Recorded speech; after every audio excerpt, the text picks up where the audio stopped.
everyone. I'm going to be discussing the Journal Club article for November 2011 for ECU nephrology. Now, this is an article that's been published in the cardiology literature, and so we thought it would be interesting to get a nephrologist's take on this.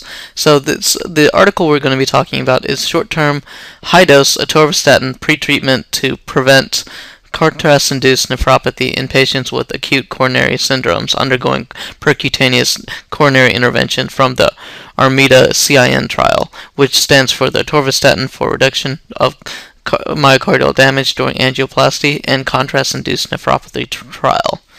And this study was published in the American Journal of Cardiology in July of 2011.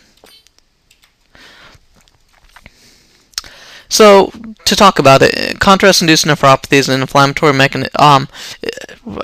process with endothelial dysfunction and oxidative stress. Now, pre-treatment with statins seem to prevent myocardial damage and arrhythmias, but there seems to be some good data that it might also protect the kidneys from contrast-induced nephropathy. So, contrast agents can cause kidney injury, which we all know, and there's multiple mechanisms of how they do it. There's the vasoconstriction of the renal arteries, causing renal ischemia, which reduces blood flow and increasing demand, especially to the medulla, and direct toxicity to the tubular epithelial cells. So here's a little diagram showing the many causes of renal injury with contrast, and you can see that adenosine and endothelin increases, causing vasoconstriction, and also contrast decreases the availability of nitric oxide and prostaglandins, also decreasing the ability for vasodilation, and contrast itself increases interstitial pressure, all coming together decrease renal blood flow, causing medullary hypoxia, causing contrast-induced nephropathy. Now, as we mentioned before, the contrast can directly injure the tubular cells, and the contrast itself can cause tubular obstruction, causing contrast-induced nephropathy as well. And this diagram was graciously provided to us by Medscape. So, endothelin is a potent renal vasoconstrictor that is elevated in atherosclerotic disease. Now, it may be increased by the endothelin is increased in the introduction of contrast to the endothelium. And there's also adenosine, which is also released during contrast exposure to the endothelium. And remember, adenosine also causes vasoconstriction. So there's been some previous trials that have shown some benefit to statin-naive patients undergoing cardiac intervention requiring IV dye, that statins seem to reduce contrast-induced nephropathy. But remember, these two trials were retrospective, and they weren't as strict on the statin usage. So here's another study that was published in the International Journal of Cardiology in 2008, where you can clearly see that the incidence of contrast-induced nephropathy was much less in the statin arm as opposed to the non-statin arm, and that was significantly significant. So, how do statins prevent contrast-induced nephropathy? So, there's a couple different mechanisms in place, and there's plenty of basic science articles out there. We can talk about some of them. So, there's a very good article showing that downregulation of angiotensin receptors leads to decreased activity of vascular smooth muscles, and this study showed that rosuvastatin and fluvastatin were found to reduce calcium response of vascular smooth muscles within the first 24 hours of use. Unfortunately, the same study did not show that this effect was possible with pravastatin. Now, endothelin is elevated in atherosclerosis, as I mentioned earlier, and a marker of endothelial disease.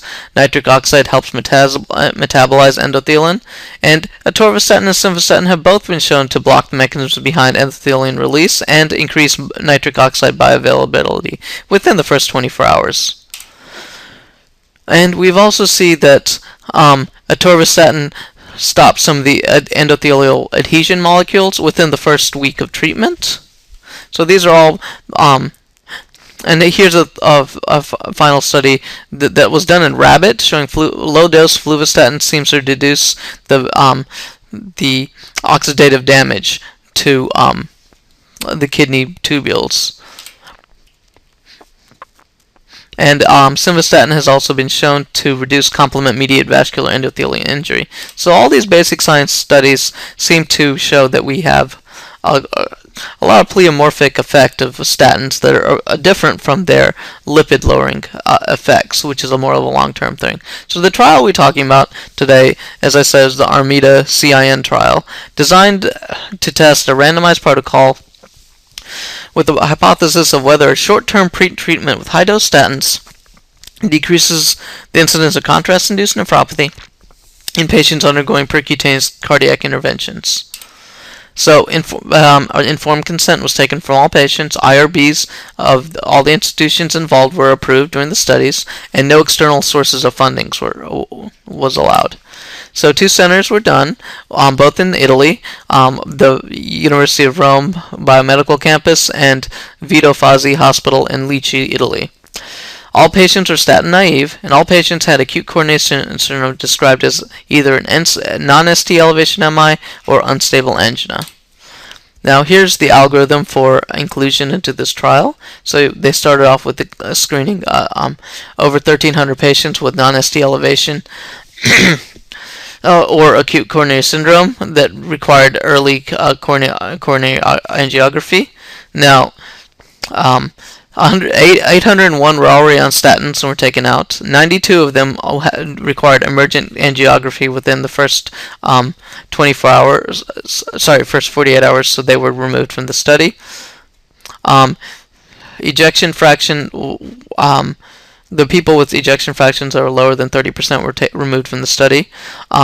52 patients were taken out because of liver injury or to muscle injury, and 15 patients already had severe CKD with a creatinine greater than 3. So you end up with 270 patients randomized to 135 each, with one with the treatment arm of atorvastatin 80 milligrams 12 hours before the procedure, and then 40 milligrams 2 hours before the procedure. The other arm was a placebo arm, where the patient received a placebo medication at 12 hours and at 2 hours.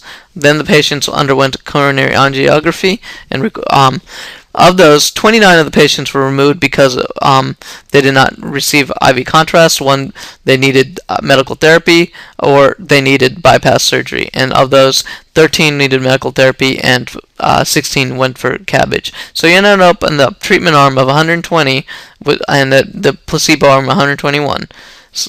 And here you can see in the sample they show that the first blood sample was done before the procedure, and then a second and third were done at 24 hours after the procedure and 48 hours of the procedure. And the two main blood levels they were looking at were serum creatinine and the C-reactive protein. So the exclusion criteria, which I went over a little while ago, is greater than 3 months of statin, of being on a statin, emergent coronary angiography, which required less than 2 hours, needing a catheterization, baseline elevated LFTs, left ventricular ejection fraction less than 30%, history of liver or muscle disease, or serum creatinine greater than 3. Patients were then randomly assigned to either atorvastatin or placebo arm, equal number of patients at 135. Treatment arm was given atorvastatin 80 milligrams 12 hours before catheterization, and again 2 hours before catheterization they were given 40 milligrams. And placebo was given at the same time. So 29 patients did not require revascularization, 13 required medical therapy, and while the other 16 were referred for cabbage. So thus leaving us with 120 in the treatment arm and 121 in the placebo arm. All interventions used the same contrast agent, which was bitradiol, which is Anetics. It's not actually available in the United States. It's a non-ionic, low osmolar contrast agent at 915 milliosmoles per kilogram, and it's produced by Gerber in France. Anticoagulation was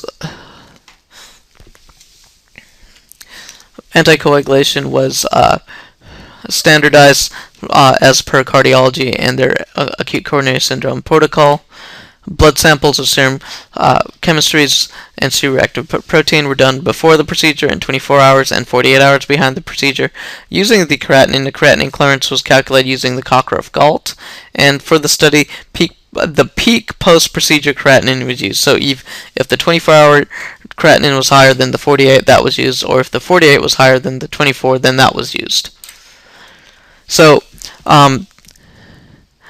they defined chronic kidney disease as a serum creatinine of greater than 1.5 or eGFR less than 60.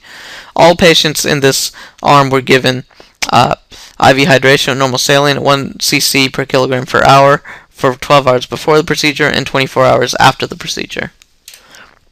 So we can look at the breakdown on table 1 of this, and you can see that the age is pretty similar between the treatment arm and the placebo arm. Women made up about the same amount in both groups, same amount of hypertension, diabetes, cholesterol. The percentage of smokers was a little bit different. In the treatment arm was 39 versus 29 in the placebo arm. BMI, which is a little bit smaller than what you'd expect here in the United States. The number of patients that actually had a non-ST elevation myocardial infarct were about the same.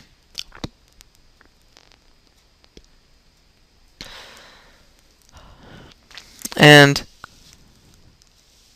there was a few patients who did get renal protection with mucomist or with sodium bicarb, and that was equal about with both sides.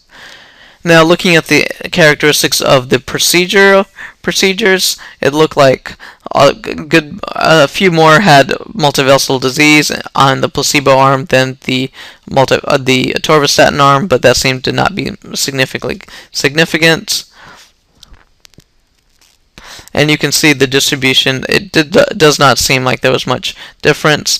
And things to note is the total mean contrast volume was about the same in both, and the exceeding maximal allowable contrast was statistically the same, even though 20 patients in the treatment arm had over the max dose of contrast, and 16 patients in the placebo arm did. So the primary endpoints of this trial were serum creatinine greater than 0.5 milligrams per deciliter from baseline or greater than 25% from baseline. Secondary endpoints were, there was a couple: rise in serum creatinine greater than 2, post-procedural levels of serum creatinine and creatinine clearance, variation of creatinine and creatinine clearance from baseline, correlation of CRP with contrast-induced nephropathy, and length of stay after cardiac catheterization. So let's go over the results. So the contrast was approximately equal in the two groups, 209 versus 213, plus or minus between the two groups.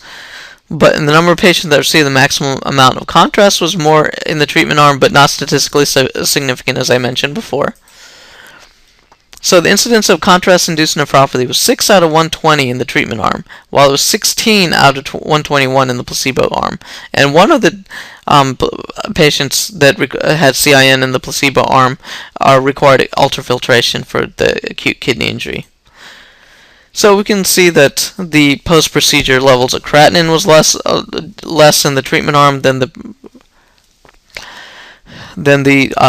placebo arm, and the creatinine clearance was lower in the placebo arm than the treatment arm. And it seems like the treatment arm had a less variation of creatinine clearance and creatinine from treatments than the placebo arm.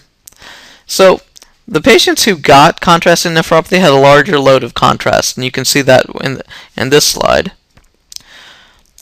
So 240 was the average for the patients who actually got contrast-induced nephropathy versus 208 in the non-contrast nephropathy group. And that's statistically significant, and that kind of lets us know to continue recommending to cardiologists to reduce the amount of contrast in their during their procedure. Before procedure, CRP levels were both about the same in both groups. CRP levels were definitely lower in the treatment arm versus the placebo arm. And CRP was definitely higher in the contrast-induced nephropathy arm. length of stay was shorter in the atorvastatin group than the placebo group, and obviously the length of stay was longer in the contrast-induced nephropathy patients versus the ones who were not in contrast-induced nephropathy. So here's the figure from the chart from the article, where you have figure 2 has two columns. The first column shows the incidence of contrast-induced nephropathy in percentage. So 5% of the treatment arm had contrast-induced nephropathy, while 13.2% of the placebo arm had contrast-induced nephropathy. And then you can see in the second arm, you can see the creatinine clearance before procedure and after procedure. So in the before procedure, which is the black, you can see the creatinine clearance was a little bit better than the placebo, but after the procedure, you can see the creatinine clearance was about the same as it was before in the treatment arm, but the placebo arm definitely sees a decrease in creatinine clearance, and that was statistically significant. And now we look at the CRP in figure 3 at the bottom, where you see the post-intervention CRP in the placebo arm was definitely higher than the atorvastatin arm. And then we can look at the CRP levels after the procedure in the patients who had contrast-induced nephropathy versus the ones who did not. And you can see the ones with contrast-induced nephropathy clearly had a higher CRP, C-reactive protein level, and you can see the level of CRP was higher in the placebo arm compared to the atorvastatin arm. And it seems to be clinically significant that the CRP was lower in the atorvastatin arm than the placebo arm in both non-contrast-induced nephropathy group and the contrast-induced nephropathy group. And so they did an odds ratio as well, showing that some risks, the risk of developing contrast-induced nephropathy was increased with the age greater than 65 years of old and exceeding maximal contrast dose. Now, contrast load was not significant, but atorvastatin seemed to improve your risk of not getting contrast-induced nephropathy according to their statistical analysis.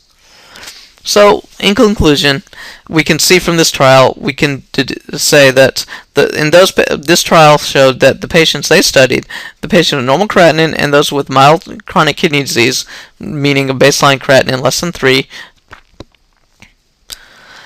short-term atorvastatin before cardiac catheterization may reduce the incidence of contrast-induced nephropathy. And this will also decrease length of stay and decrease number of complications. So the increased contrast load is increased contrast dose is a risk factor for developing contrast-induced nephropathy, and should be noted to avoid giving more than the maximal amount of contrast during procedures. And being above age 65 seems to be a risk factor for developing contrast-induced nephropathy. So, what do we learn? What do we take from this study, and what do nephrologists take from this study?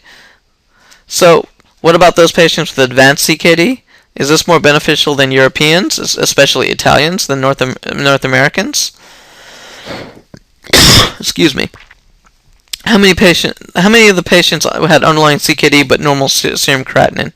And do we need more studies with more centers and more patients in several different countries and continents before we come to a conclusion? So further investigation should be done comparing the atorvastatin with and without an acetylcysteine and with sodium bicarb. Now, what I would love to have done in this study, if they had broken down the very few patients who got an acetylcysteine and or sodium bicarb, and see if they got contrast-induced nephropathy, which are things we already do. So, I mean, what about the administration of high-dose statins in those who take statins? So there was a retrospective trial of about 540 patients who underwent percutaneous cardiac intervention and were divided between those who received long-term statins and those who did not. And this was only one tertiary center, and there was no difference in the contrast-induced nephropathy. But they didn't define the dose of the statins, and it was many, many different statins. So I don't know if this can correlate. So what, as us as nephrologists, would we recommend this for preventative treatments? And is there already a role for atorvastatin, so it wouldn't hurt or harm the patient to give this to it? And there really isn't. There is little minimal toxicity. There is very little toxicity with giving 1 dose or 2 doses of atorvastatin. But is this going the way of acetylcysteine? And will nephrologists recommend atorvastatin or any other statin at a high dose in a patient undergoing cardiac catheterization? And one of the things we can talk about is probably in the CKD patients where you know that they need the contrast load and the contrast to help with their heart. It might not hurt if they are statin naive. Now, I'm not sure about the patients who already are on statins, which seems to be a large number of our chronic kidney disease patients. But overall, this discussion about this particular journal article seems to be valid, since many cardiologists seem to believe it, and I think more studies need to be done, and I think this will definitely be a topic of interest later on. Thank you very much. This is Sarith Kuluru.